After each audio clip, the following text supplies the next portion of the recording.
வணக்கம் மக்களே, இன்னைக்கு நான் உங்களுக்காண்டி ஒரு சூப்பரான ஒரு த்ரில்லர் ப்ளஸ் சர்வைவல் கலந்த ஒரு திரைப்படம் தான் எடுத்துகிட்டு வந்திருக்கேன். வீடியோ போகிறதுக்கு முன்னாடி இன்னும் நம்ம சேனலில் யாரெல்லாம் சப்ஸ்கிரைப் பண்ணலையோ அவங்களாம் சப்ஸ்கிரைப் பண்ணிட்டு பக்கத்தில் இருக்கிற பெல் ஐக்கானை கிளிக் பண்ணிக்கோங்க. வாங்க இப்போ நம்ம வீடியோக்குள்ளே போகலாம். படத்தோட ஸ்டார்டிங்கில் காயாங்கிற ஒரு பொண்ணு ரொம்ப பொறுப்பாக தன்னோட பிரேக்ஃபாஸ்ட்டை சமைச்சு அவன் தம்பிக்கு கொடுக்குறா. சாப்பிட்றதுக்கு முன்னாடி ப்ரஷ் பண்ணியான்னு சொல்லி கேட்க 1.5 நிமிஷமாக ப்ரஷ் பண்ணேங்கான்னு சொல்லி சொல்கிறான். நேற்று நைட்டு என்னடா கனவு கண்டேன்னு சொல்லி கேட்குறா. அம்மாவை பற்றி தான்க்கா கனவு கண்டேன், எனக்கு இப்போ அம்மா ஞாபகம் வந்துருச்சுன்னு சொல்லி அந்த பையன் ரொம்ப சோகமா சொல்றான். அதை கேட்டு அவங்க அக்கா ரொம்ப ஃபீல் பண்ணி அவன் சொல்றதை கேட்டுட்டு ரொம்ப வருத்தப்படுறா. அப்புறம் அவனை கிளப்பி விட்டுட்டு அப்புறம் நேரா அப்பாவை பார்க்க வரா. நான் ஃப்ரெண்ட்ஸ் கூட வெளியே போறேன், அதுவும் டெஸ்ஸா கூட வெளியே போறேன்னு சொன்ன உடனே கொஞ்சம் காசை எடுத்து அவ கையில கொடுக்குறாரு. இல்லப்பா வேண்டாம்ப்பா, அந்த காசெல்லாம் நீங்க வச்சுக்கோங்க, பழைய போட்டை ரிப்பேர் பண்றதுலேயே இருந்துடாதீங்க, கொஞ்சம் ஹெல்த்தை பார்த்துட்டு டேப்லெட் எல்லாம் சாப்பிடுங்கன்னு சொல்லிட்டு அந்த இடத்த விட்டு கிளம்புறா. ஃப்ரெண்டை மீட் பண்றதுக்காண்டி போறா. அவளோட ஃப்ரெண்டு பாத்தீங்கன்னா இவளுக்காண்டி வெயிட் பண்ணிக்கிட்டு இருக்கா. இவளை பார்த்த உடனே ஹாப்பியானவ, ஏய் வா, உனக்காண்டி தான் நான் வெயிட் பண்ணிக்கிட்டு இருக்கேன்னு சொல்லி 2 பேரும் ஹக் பண்ணிக்கிறாங்க. கயா இப்ப அந்த ஃப்ரெண்ட்ஸ் எல்லாம் உனக்கு எப்படி தெரியும்னு சொல்லி அவகிட்ட கேட்க, நான் அவங்க எல்லாத்தையும் ஒரு பார்ட்டியில மீட் பண்றேன்னு சொல்லி சொல்றா. நம்ம ஸ்கைப் பண்ணும்போது எந்த ஒரு பிரச்சனையும் வராது இல்லையான்னு சொல்லி பேசிக்கிட்டு இருக்கும் போதே இப்ப போறது எங்க அப்பாவுக்கு கூட இந்த விஷயம் தெரியாது, தெரிஞ்சா எங்க அப்பா கொண்டுருவான்னு சொல்லி அந்த டெஸ்ஸா சொல்றா. இப்ப இவங்க ரிலாக்ஸேஷன் பண்றதுக்காண்டி கடலுக்குள்ள போறாங்க. கடலுக்கு போயிட்டு கொஞ்ச நேரம் என்ஜாய் பண்ணிட்டு ஸ்கைப் பண்ணலாம்னு சொல்லி பிளான் பண்ணி போறாங்க. ஃபைனலா அந்த இடத்துக்கு போனா ஜூலியன் சொல்லி ஒருத்தன் காத்துக்கிட்டு இருக்கான். அவன் யாருன்னு பாத்தீங்கன்னா டெஸ்ஸாவோட பாய் ஃப்ரெண்டு. அப்போ அவன் சொல்றான், நமக்காக இன்னொருத்தன் வரப்போறான், அவன் பேர் பாத்தீங்கன்னா சாண்ட்ரா அப்படின்னு சொன்ன உடனே அந்த இடத்துல சாண்ட்ராவும் வந்துடுறான். அவன் அங்க வந்த உடனே எல்லாருமே இன்ட்ரோ கொடுத்துட்டு அங்க இருந்து அவங்க எல்லாம் கிளம்புறாங்க. இவங்களும் பாத்தீங்கன்னா ஆளுக்கு ஒரு ஸ்கீவ் போட்டை எடுத்துக்கிட்டு பேரா கடல்ல ஸ்கீவ் பண்றதுக்காண்டி தயாராயிடுறாங்க.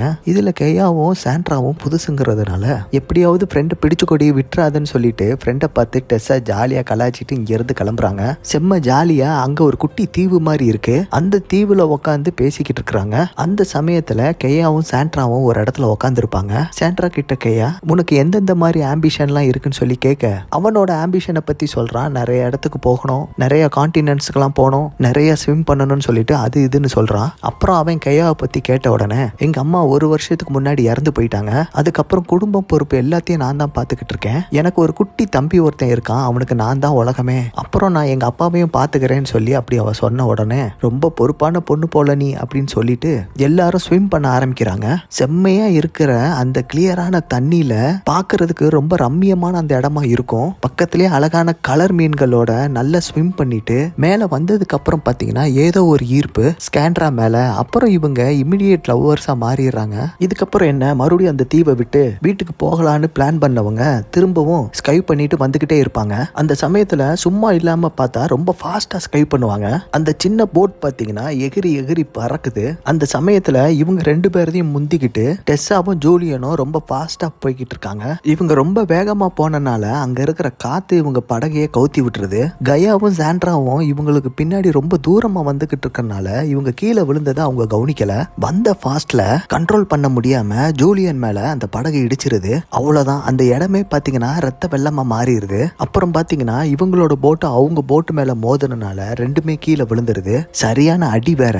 சாண்ட்ராவுக்கும் பாத்தீங்கன்னா சரியான அடி, கீழே விழுந்துடுறான். கயாவும் பாத்தீங்கன்னா தண்ணியில விழுவா, பட் ஆனா அவளுக்கு எந்த ஒரு அடியும் இல்லாம தப்பிச்சிருவா. கயா ஸ்விம் பண்ணிக்கிட்டே பாத்தீங்கன்னா சாண்ட்ராவை பார்க்க போறா. அந்த நேரம் டெஸ்ஸா பாத்தீங்கன்னா என்னால முடியல, என் வயித்துல பயங்கரமா அடிபட்டுருச்சு, வலியில பயங்கரமா துடிச்சுக்கிட்டு இருக்கா. டக்குன்னு கயா பாத்தீங்கன்னா டெஸ்ஸாவை பிடிச்சிடுறா. அப்புறம் என்னடா சத்தம் கேக்குதுன்னு சொல்லி பின்னாடி திரும்பி பார்த்தா சாண்ட்ராவுக்கு இதோட பயங்கரமா அடி, அவனால நீந்த கூட முடியல. அப்புறம் இவங்க 2 பேரும் அவனை பிடிச்சுக்கிறாங்க. அதுக்கப்புறம் பாத்தீங்கன்னா அந்த இடமே பாத்தீங்கன்னா ஒரு மயான அமைதியா இருக்கு. ஜூலியனையும் பாத்தீங்கன்னா தேடி தேடி பாக்குறாங்க, அவன் எங்கேயுமே காணோம். அப்படியே அவங்க மிதந்துகிட்டே இருக்கிறாங்க. அதுக்கப்புறம் கொஞ்ச நேரம் கழிச்சு பார்த்தா அங்க ஒரு ஷார்க் நீந்தி வரும். அதை பார்த்த உடனே பாத்தீங்கன்னா இவங்களுக்கு கொலையே நடுங்கி போயிடும். அந்த சமயத்துல பார்த்தா இவங்களுக்கு ஏதோ ஒரு சத்தம் ஒண்ணு கேக்குது. அது என்னன்னு சொல்லி திரும்பி பார்த்தா தூரத்துல பாத்தீங்கன்னா ஒரு குட்டி ஷிப் ஒண்ணு வந்துகிட்டு இருக்கு. அப்பாடா, குட்டி போட்டு ஒண்ணு நம்மளை பார்த்து வருதுன்னு சொல்லி இவங்க ஹெல்ப்னு கேட்டு அதை கடைசியை நிக்க வச்சிடறாங்க. அதே மாதிரி அந்த ஷார்க்கு கிட்ட இருந்து தப்பிச்சிடுறாங்க. போட்ல வந்தவன் நல்லவனா இருக்கிறதுனால இவங்க எல்லாத்தையும் கரை ஏத்திடுறான். எல்லாத்தையும் தூக்கி உள்ள இழுத்து போட்டு, உங்களுக்கெல்லாம் என்ன ஆச்சு, ஏன் இப்படி நீந்திக்கிட்டு இருக்கீங்கன்னு சொல்லி கேட்குறான். நாங்கள் ஸ்கியூ பண்ணிக்கிட்டு இருந்தோம், திடீர்னு 2 போட்டு மோதி ஆக்சிடென்ட் ஆயிடுச்சு, அதில் எங்களோட ஃப்ரெண்டு ஜூலியனை காணோம், அவனுக்கு என்ன ஆச்சுன்னே தெரியல அப்படின்னு சொன்ன உடனே நீங்க எதுக்கும் கவலைப்படாதீங்க அப்படின்னு சொல்லிட்டு அவனும் அங்கே அமைதியா இருக்கான். அந்த சமயத்தில் கெயா டக்குன்னு, சார் எங்களை எப்படியாவது கரைக்கு மட்டும் கொண்டு போய் விட்டுருங்கன்னு சொல்லி, அது போதும் எங்களை காப்பாத்தினதுக்கு ரொம்ப நன்றின்னு சொல்லி சொல்றா. சொன்னதுக்கு அப்புறம் கண்டிப்பா ஏதாவது ஹெல்ப் கிடைக்குமான்னு சொல்லி பார்க்குறேன், அப்படி இல்லைன்னா சீக்கிரமா கரைக்கு போயிடலாம் அப்படின்னு சொல்லிட்டு அவன் படகுக்குள்ள போயிடுறான். உள்ள போனவன் பாத்தீங்கன்னா எதையோ திங்க் பண்ணிட்டு டக்குன்னு வெளியில கொஞ்சம் பாக்குறான். அந்த சீனை அப்படியே கட் பண்ணிட்டு இப்ப வெளியில காட்டுறாங்க. கயாவும் ஸ்கேண்ட்ராவும் பாத்தீங்கன்னா இப்ப வெளியில இருக்கிற மாதிரி காட்டுறாங்க. அவன் வேற வழியில துடிச்சுக்கிட்டு இருக்கான். பக்கத்துல பாத்தீங்கன்னா டெஸ்ஸாவை வேற காணோம். கொஞ்ச நேரம் கயா அங்க இருந்துட்டு நீ இங்கே இரு, நான் டெஸ்ஸா எங்க இருக்கான்னு சொல்லி பாத்துட்டு வரேன்னு சொல்லிட்டு சாண்ட்ரா கிட்ட சொல்லிட்டு இவங்க அந்த போட் ரூம்குள்ள போறாங்க. அங்க போய் பார்த்தா யாருமே இல்ல. ஆனா எங்கேயோ பாத்தீங்கன்னா தட்டுற சவுண்டு மட்டும் இவளுக்கு கேக்குது. இவ டெஸ்ஸா டெஸ்ஸான்னு கத்துன உடனே பாத்தீங்கன்னா அந்த தட்டுற சவுண்டும் நின்றுச்சு. இங்க யாருமே இல்லாதனால அவ இன்னும் கொஞ்சம் முன்னேறி போய் அந்த படகுக்குள்ள போய் பாக்குறா. அந்த சமயத்துல அவ பக்கத்துல ஒரு ரூம் மாதிரி இருக்குது. அந்த ரூம்குள்ள இருந்து இப்ப அந்த படகுட்டி வெளியே வாரான். எங்க என்னோட ஃப்ரெண்டு டெஸ்ஸான்னு சொல்லி கேட்ட உடனே அவ தலையில கொஞ்சம் அடிபட்டு இருக்கிறனால அவ படுத்துக்கிட்டு இருக்கான்னு சொல்லிட்டு நீங்க எல்லாருமே பாத்தீங்கன்னா ரொம்ப புண்ணியம் பண்ணிருக்கீங்க. இந்த கடல் பாத்தீங்கன்னா எவ்வளவு ஆபத்தானது தெரியுமா? சில நேரம் குளிரா இருக்கும், ரஃபா இருக்கும், ரொம்ப வெயிலா இருக்கும், ரொம்ப தாகமா இருக்கும். ஏதோ கடவுள் புண்ணியத்துல நீங்க காப்பாற்றப்பட்டிருக்கீங்க. நீங்க எல்லாருமே எதுக்கும் கவலைப்படாதீங்க, உங்களை நான் சேஃப்டியா கொண்டு போய் விட்டுறேன்னு சொல்லிட்டு இங்க இருந்து மெதுவா நவண்டு போறான். அப்போ உங்களோட பேர் என்னன்னு சொல்லி கயா கேக்குறா. என்னோட பேர் பாத்தீங்கன்னா ரெயின் சொல்லிட்டு கூலா பேசிக்கிட்டே ஏதோ ஒரு மருந்து எடுத்துட்டு வாரான். ஏதோ டெஸ்ஸாக்கு தான் ஒரு ஃபர்ஸ்ட் எய்டு கொடுக்கறதுக்காண்டி ஏதோ மருந்தை எடுத்துட்டு வாரான்னு சொல்லி நினைச்சா அதாங்க கிடையாது. அவன் எடுத்துட்டு வந்தது பாத்தீங்கன்னா குளோரோஃபார்ம். அத அவன் பஞ்சில நினைச்சவன் அப்படியே எடுத்துட்டு போய் கையாவோட மூக்குல அப்படியே வச்சு அமுக்குறான். கொஞ்சம் கூட எதிர்பார்க்காதவ அப்படியே கீழே உளுந்து துடிக்கிறா. அவளுக்கு மயக்கம் வர்ற வரைக்கும் பாத்தீங்கன்னா இந்த குளோரோஃபார்ம் அவன் மூஞ்சில வச்சு அமுக்குறான். அவன் மயங்கினதுக்கு அப்புறம் ரொம்ப கேஷுவலா எந்திரிச்சு வெளியே மெதுவா வாரான். இவன் இப்படி எல்லாம் பண்ணுவான்னு அங்க யாருமே நினைச்சிருக்க மாட்டாங்க. இதையெல்லாம் கீழே முடிச்சவன் இப்ப மேல வந்து ஒரு பாக்ஸ் மாதிரி இருக்குது, அதை ஓபன் பண்றான். அந்த சீனை அப்படியே அவங்க கட் பண்ணி அதுக்கப்புறம் என்ன காட்டுறாங்கன்னா மீனெல்லாம் பிடிச்சா ஒரு ஐஸ் பாக்ஸருக்குள்ள போடுவாங்க இல்லையா? ஸோ அது மாதிரி இந்த ரெண்டு பெண்களையும் பார்த்தீங்கன்னா அந்த பாக்ஸ்குள்ள போட்டு அடைச்சு கெட்டி வச்சிருக்கான். அதுக்குள்ள பார்த்தீங்கன்னா ஒரு பால் அடைஞ்ச பெட் மாதிரி ஒன்று கிடக்குது. அப்போ வேர்த்து விறுவிறுத்து போன நம்ம ஹீரோயின் மெதுவா எந்திக்கிறா. மயக்கத்துல இருந்து எந்திரிச்சு பார்க்கும்போது பார்த்தீங்கன்னா அவ ஒரு ரூம்குள்ள இருக்கிற மாதிரி தோணுது. எங்க இருக்கோன்னு சுத்தி முத்தி பாக்குறா. டெஸ்ஸாவையும் பாத்துறா. அப்புறம் பக்கத்துல டெஸ்ஸா பக்கத்துல போய் அவரை எழுப்புறா. டெஸ்ஸா எந்திரிச்சிரு, எப்படினாலும் நம்ம இங்க இருந்து தப்பிக்கணும்னு சொல்லி நம்ம எப்படி தப்பிக்க முடியும்னு சொல்லி அவ பயங்கர ஃபீலிங்கா பேசுறா. இல்ல கண்டிப்பா இதுக்கெல்லாம் ஒரு வழி இருக்குன்னு சொல்லிட்டு பக்கத்துல பாத்தீங்கன்னா ஒரு படி மாதிரி மேல போகும். அது மேல இப்ப மெதுவா மேல ஏறி போறா. அது பாத்தீங்கன்னா மூடி இருக்கும். சோ அதை பிடிச்சி டம்முன்னு தட்டுறா. ஹெல்ப்னு கத்துறா. ஆனா அங்க யாருமே இல்ல. மறுபடியும் அப்படியே மெதுவா கீழே வந்துட்டு அதே ரூம்ல பாத்தீங்கன்னா இப்ப ஃபேன் மாதிரி ஒன்னு இருக்கும். அந்த ஃபேன் எல்லாம் பாத்தீங்கன்னா ரொம்ப துரு பிடிச்சு போய் இருக்கும். சோ அந்த இதுல ரெக்கையெல்லாம் இருக்காது. சோ அது வெளியே கழட்டிட்டு வெளியே போகலான்னு சொல்லி ட்ரை பண்ணி பாப்பா. சோ அதுவும் அவளுக்கு முடியாது. அந்த சமயத்துல டெஸ்ஸா அந்த பெட்டியில பாத்தீங்கன்னா ஹெல்ப்னு சொல்லி எழுதியிருக்கோம். அதை பார்த்துட்டு நம்ம ஹீரோயினை கூப்பிட்டு காமிக்கிறா. அதை பார்த்துட்டு ரெண்டு பேரும் அதே இடத்துல அழுது கதறாங்க. நம்ம எங்க போறோம், நம்மளை எங்க கூட்டிட்டு போறான், இவன் யாரு, நம்மளால தப்பிக்கவே முடியாதா அப்படியே புலம்பிட்டு ஃபீல் பண்ணி உக்காந்துக்கிட்டு இருக்காங்க. அதே நேரத்துல அந்த போட்டு பாத்தீங்கன்னா கரைக்கு போகாம கடலுக்குள்ள எங்கேயோ போய்கிட்டு இருக்குதுங்க. இந்த சீன் அப்படியே கட் பண்ணிட்டு அடுத்த சீன்ல இவங்க ரெண்டு பேரும் இருக்கிற அந்த ரூம் கதவு பாத்தீங்கன்னா இப்ப திறக்கப்படுது.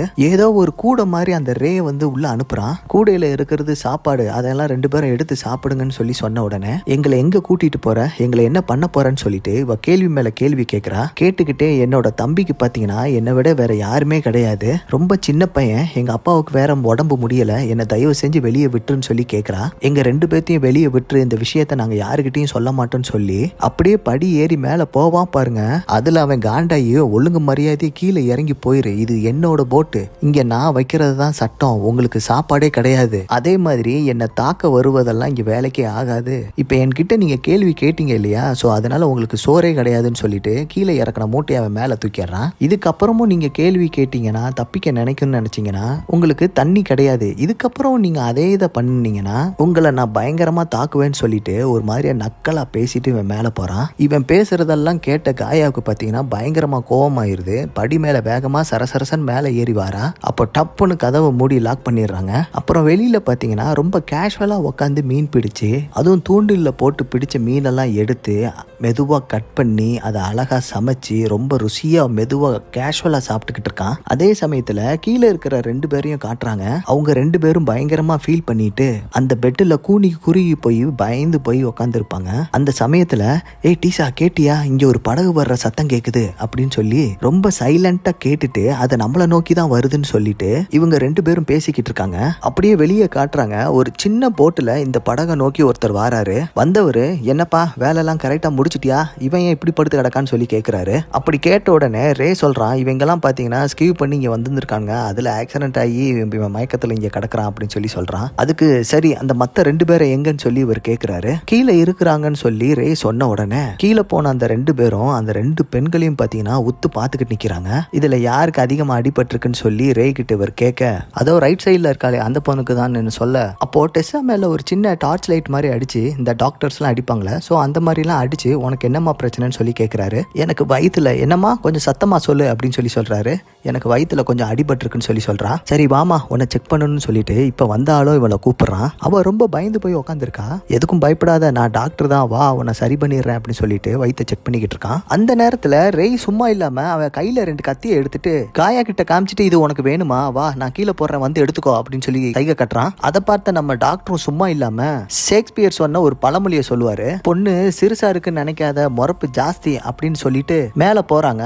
மேலே போனவங்க சும்மா இல்லாமல் பிஸ்னஸ் பேச ஆரம்பிக்கிறாங்க. இந்த 2 பேருக்கும், அது மட்டும் இல்லை இதுக்கு முன்னாடி நீ பிடிச்சு கொடுத்ததுக்கும் எல்லாத்துக்கும் சேர்த்து உனக்கு 5 கிராண்ட்ஸ் கொடுக்குறேன், அதாவது 4.5 லட்சத்துக்கு மேலே. அப்போ அந்த காயா அந்த பொண்ணு அப்படின்னு சொல்லி ரே கேட்டப்போ, அவள் ஃப்ரெஷ்ஷாக இருக்கட்டும், அவள் அப்படியே இருக்கட்டும், அவளை வேலைக்கு சேர்த்து வித்துடலாம். இங்கே பாரு ரே, இந்த மார்க்கெட்டை மட்டும் நீ சும்மா நினச்சிடாத, இது ஒரு ஓப்பன் சோர்ஸ், எந்த ஒரு தடையுமே இல்லாமல் நம்ம வேலையை பார்த்துட்டு அழகாக டிஸ்போஸ் பண்ணிட்டு சந்தோஷமா வாழலாம். சீக்கிரமா மியாமியில் ஒரு ஆஸ்பத்திரி கட்ட போறேன்டா, அதுக்கு தான் நீ சப்ளை பண்ண போற அப்படிங்கறத பேசிட்டு, அப்போ ஜாண்டர் கீழே கிடப்பான் இல்லையா, சோ அவனையும் செக் பண்றான். சோ அங்க மேல என்ன நடக்குதுன்னு சொல்லிட்டு காயா பார்க்கலான்னு சொல்லி அந்த படி மேல ஏறி அந்த இதை ஓபன் பண்ணி பாப்பா. அப்பதாங்க ஸ்கேண்டரை டேபிள் மேல படுக்க வச்சு அவன் நெஞ்சில உடம்புல எல்லாம் மார்க் போட்டுட்டு ஒரு கட்டிங் நைஃபை எடுத்துட்டு அதை அப்படியே கட் பண்றாங்க. அதெல்லாம் பார்த்துட்டு இப்ப மிரண்டு போய் அழுகுறா, கத்துறா. ஆக மொத்தத்துல இவங்கெல்லாம் பண்றதெல்லாம் பாத்தீங்கன்னா ஒரு ஆர்கன் திருட்டு. கடல்ல யாராச்சும் தத்தளிச்சுக்கிட்டு இருந்தாங்கன்னா அவங்கள காப்பாத்துற மாதிரி காப்பாத்தி அவங்கள பிடிச்சு அவங்க கிட்ட இருக்கிற ஆர்கன்ஸ் எல்லாம் திருடி விற்கிறது தான் இவங்க 2 பேரோட வேலை. அதெல்லாம் பார்த்து போய் இவங்க 2 பேரும் பார்த்து பயங்கரமா கதறாங்க, அழுகுறாங்க. அப்ப டெஸ்லா என்னை மன்னிச்சிடு, என்னாலதான் நீ இங்க வந்து மாட்டிக்கிட்ட அப்படின்னு அவகிட்ட சாரி கேட்ட உடனே, இல்ல நீ எதுக்கும் கவலைப்படாத, உன்னாலெல்லாம் கிடையாது, நம்ம எப்படினாலும் தப்பிக்கலாம், அந்த தப்பிக்கிறதுக்கு நம்ம இங்க இருந்து ஒரு வழியை நம்ம தேடணும் அப்படின்னு சொல்லிட்டு கீழே ஒரு கம்பி கடந்தது இல்லையா, சோ அதை எடுத்து பாப்பா. அப்போ பெட்டு மேல சில துண்டுகள்லாம் விழுந்து கிடக்கும். சோ அதையும் பாப்பா. சோ இரும்பு துண்டுகள்லாம் பார்த்தீங்கன்னா அதுக்கு மேலே இருக்கிற ஃபேனை யாரோ கலட்டும் போது தான் அது கீழே விழுந்திருக்கு. ஸோ அதை நம்ம கலட்டலாம்னு சொல்லிட்டு அந்த கம்பியை வச்சு அந்த ஃபேன் மாதிரி இருக்கிறத கலட்டுறா. அதை அப்படியே ஃபுல்லாக நெம்பிலாம் பார்க்குறாங்க. அப்போ திடீர்னு ஒரு சத்தம் கேட்குது. ரே அப்போ கீழே வரான். கூடவே பார்த்தீங்கன்னா அந்த டாக்டரும் வராங்க. அப்போ டெஸ்ஸாவை பிடிச்சி தரன்னு இழுத்துட்டு போறாங்க. அவ பயங்கரமா கத்துறா, எங்களை விட்டுருங்க அப்படின்னு சொல்லி. அதை பார்த்து தாங்க முடியாத கையா ரேவை பார்த்து அடிக்க போறா. அப்போ ரே திரும்ப இவளை அடிச்சுட்டு, ஒழுங்கு மரியாதை அமைதியா இரு, இல்லைன்னா இந்த இடத்துல உன்னை கொன்றுவேன் அப்படின்னு சொல்லி மிரட்டுறான். சொல்லிட்டு அவன் போனதுக்கு அப்புறமா இவ கையில அந்த கம்பி வச்சிருந்தா இல்லையா, சோ அதை வச்சுட்டு மறுபடியும் அவ திறக்க ட்ரை பண்றா. கஷ்டப்பட்டு அதை நம்பி திறந்து ஃபைனலா அவ அந்த இதை விட்டு வெளியே வந்துடுறா. வெளியில வந்து பார்த்தா ஃபுல்லா இருட்டியே போயிருச்சு. அப்போ அவளுக்கு என்ன பண்ணணும்னே தெரியல. அப்புறம் மறுபடியும் அவ அந்த போட்டுக்குள்ள இறங்கி அங்க பக்கத்துல இருக்க ரூமுக்குள்ள எல்லாம் போறா. அங்க பாத்தீங்கன்னா சில மோட்டர்ஸ் எல்லாம் இருக்குது. சோ அந்த இடத்துல ஏதாவது டூல் கிடைக்குமான்னு சொல்லி தேடி பாக்குறா. அந்த இடத்துல பாத்தீங்கன்னா அவளுக்கே கன்ஃபியூஷனா இருக்கு. சில நேரத்துல கத்தி எடுக்கலாமா, கோடாலி எடுக்கலாமா அப்படி யோசித்துக்கிட்டு இருக்கும்போது பாத்தீங்கன்னா பக்கத்துல ஒரு ஈட்டி மாதிரி இருக்குது. அது பாத்தீங்கன்னா ஒரு கன் ஈட்டி மாதிரி இருக்கும். அதையும் எடுத்துக்கிட்டு பயத்தோட நின்னுக்கிட்டு இருந்தவ தனக்கு தானே தைரியத்தை வர வச்சுக்கிட்டு வெளியில பொறுமையா வராங்க. அந்த நேரத்துல பாத்தீங்கன்னா ஸ்கேண்ட்ராவுக்கு பாத்தீங்கன்னா அந்த டாக்டர் ஆபரேஷன் பண்றதுக்கு எல்லா முயற்சியும் பண்றாரு. அப்போ அவன் அந்த ஆபரேஷன் செய்ய தயாராயிடுறான். அவன் எப்பவுமே ஒரு ரம்பம் ஒண்ணு கையில வச்சிருப்பான் இல்லையா, அவளை கரெக்டா கட் பண்ண போற சமயம் இவ கிட்டக்கு நெருங்கி வந்து அந்த டாக்டர் மண்டையில கரெக்டா குறிப்பாத்து வச்சுக்க நிக்கா. என்ன நீ என்ன ஈட்டியால குத்த போறியா, குத்துன்னு சொல்லிட்டு அவன் பேசிக்கிட்டே முன்னாடி நடந்து வரான். அவன் கரெக்டா ஒரு 2 அடி எடுத்து வைப்பாங்க. இவ யோசிக்கவே மாட்டா. கரெக்டா ஜஸ்ட்ல அம்பு விட்டுருவா. அது அப்படியே ஹார்ட்டை தொலைச்சிருது. அதே ஸ்பாட்ல அவன் கீழே விழுந்துடுறான். அவன் டக்குன்னு அப்போ டெஸ்லாவோட கை கட்டெல்லாம் அவுத்து விட்டுருவா. அப்போ அதை பயன்படுத்திக்கிட்டு இவளை கீழே தள்ளி அந்த டாக்டர் இவளோட கழுத்தை அப்படியே நெரிக்கிறான். சாகிறதுக்கு முன்னாடி கூட பாத்தீங்கன்னா யாரையாச்சும் கொண்டுட்டு தான் சாகணும்னு சொல்லி நினைப்பான் போல. ஹீரோயினோட கழுத்தை பிடிச்சு அப்படியே நெரிக்கிறான். அவளால ஒண்ணுமே பண்ண முடியல. அந்த நேரத்துல பாத்தீங்கன்னா டெஸ்லாவோட கயிறு கட்டெல்லாம் அவுத்து விட்டா இல்லையா, சோ அது பக்கத்துல ஒரு கத்தியை எடுத்து டாக்டர் முதுகுலயே நச்சுன்னு குத்துறா. குத்துனதுல அவன் கடைசி குத்துயிரும் கொலையுருமா ஒரே ரத்த வெள்ளத்துல கிடக்குறான். இந்த சத்தத்தெல்லாம் கேட்டுட்டு உள்ள இருந்த ரே பாத்தீங்கன்னா இப்ப மெதுவா வெளியே வரான். இங்க வந்து பார்த்தா டாக்டர் பாத்தீங்கன்னா குத்துயிரும் கொலையுருமா செத்து கிடக்குறாரு. சோ இங்க டெஸ்லாவையும் காணோம். சோ கயா தான் அவளை காப்பாத்தி இங்க இருந்து கூட்டு போயிருப்பான்னு சொல்லி ஒரு முடிவுக்கு வரான். அந்த போட்டு முழுக்க சுத்தி பாக்குறாங்க, அவங்க எங்கேயுமே இல்ல. அப்புறம் டக்குன்னு வெளியே எட்டி பாக்குறான் டாக்டரோட போட்டு இருக்கா இல்லையான்னு. டாக்டரோட போட்டு பாத்தீங்கன்னா அங்க மிதந்துக்கிட்டு தான் இருக்குது. டக்குன்னு ஒரு ஈட்டியை எடுத்து அது அது ஏர் போட்டுங்கிறதுனால அதை குட்டியே ஓட்ட போட்டுறான். அப்புறம் கையில ஒரு டார்ச் எடுத்துட்டு அவங்க தண்ணியில சீல எதுவும் மிதந்து போறாங்களான்னு சொல்லி வெளியே தேடி பார்க்கறான். இவங்க அந்த போட்டை விட்டு ரொம்ப தூரம் தள்ளி நீந்தி போய்கிட்டு இருப்பாங்க. கயா மட்டும்தான் இப்ப ஸ்விம் பண்ணிக்கிட்டு இருக்கா.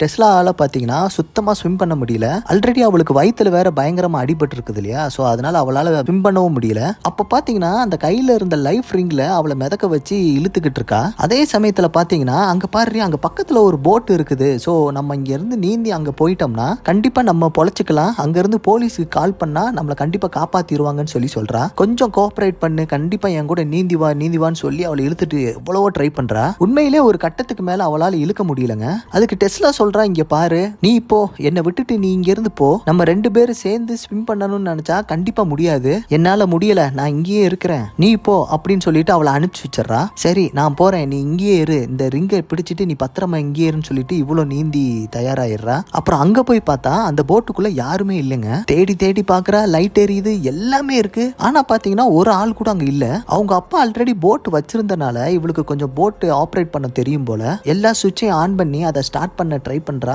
அதே மாதிரி பாத்தீங்கன்னா வயர்லெஸ் மூலமா போலீஸுக்கும் கால் பண்ண ட்ரை பண்றா. அப்போ போலீஸுக்கு கனெக்டும் ஆயிருது. சோ அவங்க என்ன சொல்றாங்க அப்படின்னா, அவங்க நீங்க எந்த இடத்துலமா இருக்கீங்க, எங்களுக்கு இந்த கடல்ல இருந்து கரெக்டா சிக்னல் வேணும், போட்டுக்குள்ள பாத்தீங்கன்னா சின்ன ஒரு பாக்ஸ் மாதிரி இருக்கும், சோ அதை ஆன் பண்ணி நீங்க அந்த ஜிபிஎஸ் ஆன் பண்ணி அந்த கடலுக்குள்ள போடணும், இதை நீ பண்ணாதான் கரெக்டா நான் உங்களை கண்டுபிடிச்சு வர முடியும்னு சொல்லி அந்த போலீஸ்கார் சொல்றாரு. சரி ஜிபிஎஸ் எங்கேயாச்சும் இருக்கான்னு சொல்லி தேடி பாருமான்னு சொல்லி அந்த போலீஸ்கார் சொன்ன உடனே இவளும் டேபிள்ல இருக்கிற எல்லா இடத்துலயும் தேடி பாக்குறா. அங்க ஒரு லேப்டாப் பாத்தீங்கன்னா ஆன்லயே இருக்குதுங்க. அதுல பாத்தீங்கன்னா ஒரு பொண்ணை கெட்டி போட்டு வச்சிருக்காங்க. அது என்னன்னு பாத்தீங்கன்னா கடத்தின எல்லா பொண்ணுங்களையும் பாத்தீங்கன்னா ஆன்லைன்ல சேல்ஸ்ல விற்பாங்க போல. அதுல எல்லா இதுலயும் பாத்தீங்கன்னா சோல்டுன்னு எல்லாமே வந்துகிட்டே இருக்குது. அதுல ஒரு சின்ன குழந்தைய கூட காட்டுவாங்க. இதையெல்லாம் பார்த்த உடனே இவளுக்கு கிளியரா தெரிஞ்சு போயிருது, இது வேற யாரோட போட்டும் கிடையாது, அந்த டாக்டரோட போட்டு தான் அப்படின்னு. சோ அதையெல்லாம் ஆன் பண்ணிட்டு இவ பொறுமையா வெளியில வர்றதுக்காண்டி ட்ரை பண்றா. இந்த சமயத்துல அந்த ரே இருக்கான் இல்லையா, சோ அவன் அந்த போட்ல இருந்து இந்த போட்டுக்கு ஸ்விம் பண்ணி இங்க வந்துட்டான். பொறுமையா உள்ள வந்தவன் கயாவை தேடி அடி மேல அடி வச்சு பொறுமையா உள்ள நகர்ந்து வந்துகிட்டு இருக்கான். அந்த சமயத்துல அந்த வயர்லெஸ்ல போலீஸ்ல பேசினா இல்லையா, சோ அதோட ரிப்ளை சவுண்ட் வந்து அதுல வயர்லெஸ்ல கேட்டுக்கிட்டு இருக்கு. சோ இவ கண்டிப்பா இங்கதான் இருக்கான்னு சொல்லிட்டு அவன் ரே வந்து முடிவு பண்ணிடுறான். சோ ஹீரோயினுக்கும் பாத்தீங்கன்னா இப்ப என்ன பண்றதுன்னு தெரியாம அதை அவங்க ஒளிஞ்சு மெதுவா போய்கிட்டு இருக்கா. அப்போ இவ கரெக்டா ஒரு இடத்துல ஒளிஞ்சுக்கிறா. சோ இவனும் பாத்தீங்கன்னா அந்த போட் ஃபுல்லா எக்ஸ்ப்ளோர் பண்ணி பாக்குறான் எங்கேயாச்சும் இருக்காளான்னு. இந்த படகுலயே பாத்தீங்கன்னா ஒரு ரெட் ரூம் மாதிரி இருக்கும். ஸோ அதை கிராஸ் பண்ணி போகும்போது அந்த ரூம்குள்ள இருந்து ஒரு பேஸ்மெண்ட் மாதிரி இருக்கும். ஸோ அந்த பேஸ்மெண்ட்ல இருந்து ஹீரோயின் வெளியே வரா. அந்த கையில இருக்கிற ஜிபிஎஸ் கடலுக்குள்ள போட்டாதான் அந்த போலீஸுக்கு சிக்னலே கிடைக்கும். அதை எடுத்துக்கிட்டு பொறுமையா வெளியில போகலான்னு சொல்லி மெதுவா போவாங்க.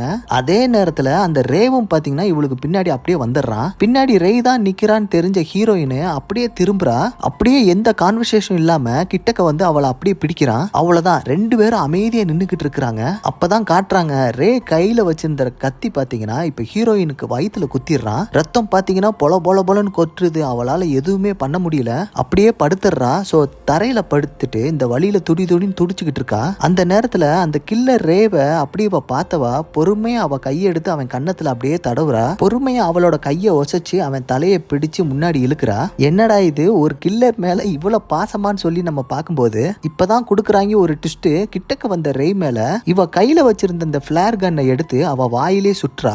அவன் கொஞ்சம் கூட எதிர்பார்த்திருக்க மாட்டான். சோ அவன் வாயெல்லாம் வெடிச்சு அவன் வாயில அப்படியே தீப்பற்றி எரியுது. உடம்பெல்லாம் அப்படியே கருகுது. அவன் தொண்டை முழுக்க ஃபுல்லா எரிஞ்சு போய் அப்படியே அவன் கீழே விழுந்துடுறான். இவ இப்ப இங்க இருந்து தப்பிச்சு போனோம். ஆனா இவளால இங்க இருந்து தப்பிக்கவே முடியல. ஆழமான கத்தி குத்து வேற, இவளால நகரவே முடியல.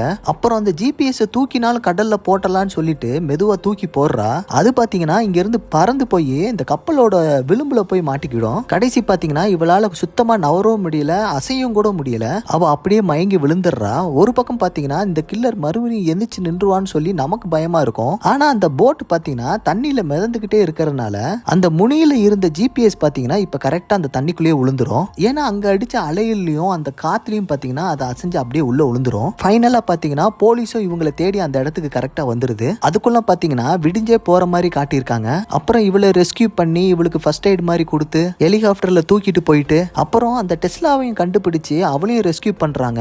அப்புறம் எல்லாத்தையுமே பாத்தீங்கன்னா கரைக்கு கொண்டு வந்துருவாங்க. அப்ப சுயநலவே இல்லாத நம்ம ஹீரோயின் பாத்தீங்கன்னா ஃபர்ஸ்ட் எய்ட்லாம் கொடுத்து எப்படி முழிக்க வச்சிடறாங்க. கரைக்கு வந்ததுக்கு அப்புறம் பாத்தீங்கன்னா அவளோட அப்பாவும் அவன் தம்பியும் அங்க காத்துக்கிட்டு இருக்காங்க. இவளை வந்து பார்த்த உடனே இவளுக்கு ஒரு சந்தோஷம் ஆயிருது. அவங்க அப்பாவுக்கும் இவ உயிரோட வந்ததுல பாத்தீங்கன்னா பெரிய சந்தோஷம் தான். அப்படியே பக்கத்துல இருந்த டெஸ்லாவையும் பார்த்தவா ஒரு சந்தோஷ பெருமூச்சு விடுறா. ஸோ அப்படியே இந்த படத்தை முடிக்கிறாங்க. ஸோ இதுல இருந்து என்ன சொல்லுவாங்கன்னா, வெளியில போகும்போது பாத்தீங்கன்னா சேஃப்டி மெஷின் இல்லாம வெளியில போகவே கூடாது. பெரியவங்களோட அனுமதி இல்லாம நம்ம எங்கேயுமே போக கூடாது. யாருக்கும் தெரியாம போகலாம், ஜாலியா இருக்கலாம். ஆனா இந்த மாதிரி சம்பவங்கள் நடக்கிறதுக்கு நாமளே காரணமா இருப்போம்ங்கிறத நம்ம நினைச்சு பார்க்க மாட்டோம். ஸோ வெளியில நம்ம எந்த அளவுக்கு சேஃப்டியா இருக்கணுமோ அந்த அளவுக்கு சேஃப்டியா இருக்கிற மாதிரி சொல்லியிருப்பாங்க. வீடியோ முடியறதுக்கு முன்னாடி இந்த வீடியோக்கு ஒரு லைக் பட்டனை தட்டுங்க மக்களே. மீண்டும் அடுத்து ஒரு நல்ல வீடியோவில் உங்களை சந்திக்கிறேன். நன்றி, வணக்கம்.